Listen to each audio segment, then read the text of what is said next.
All right, let's look at problem 15. So what we want to do here is we're going to look at this element A star B, take its inverse, and then essentially just figure out what it is. And it says in terms of A inverse, B inverse.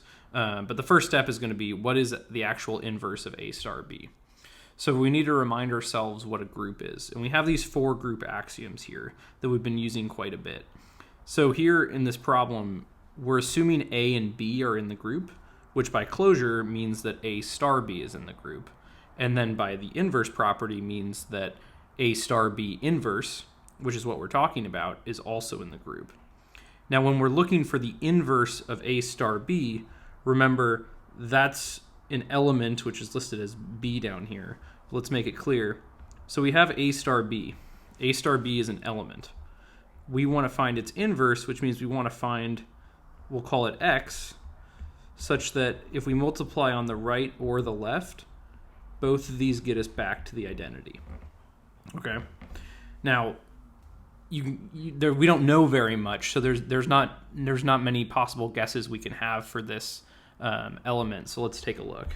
The element B inverse star A inverse seems to make sense, and here's how we came up with that. In red, we have the element we were asked to find the inverse of.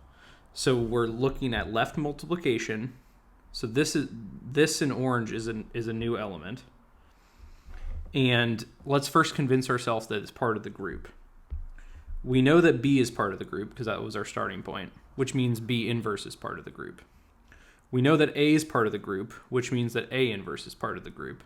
That's both by property 4. Now, B inverse star A inverse is a single element, and we know it's in the group by the first property, closure. So we're allowed, this is a valid guess.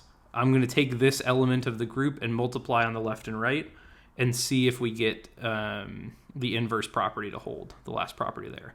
So if so, then both of these lines need to end in E. And we see that they do. All we're doing is applying associativity. So when we get these 2 lines here, we're allowed to multiply these in any way that we want.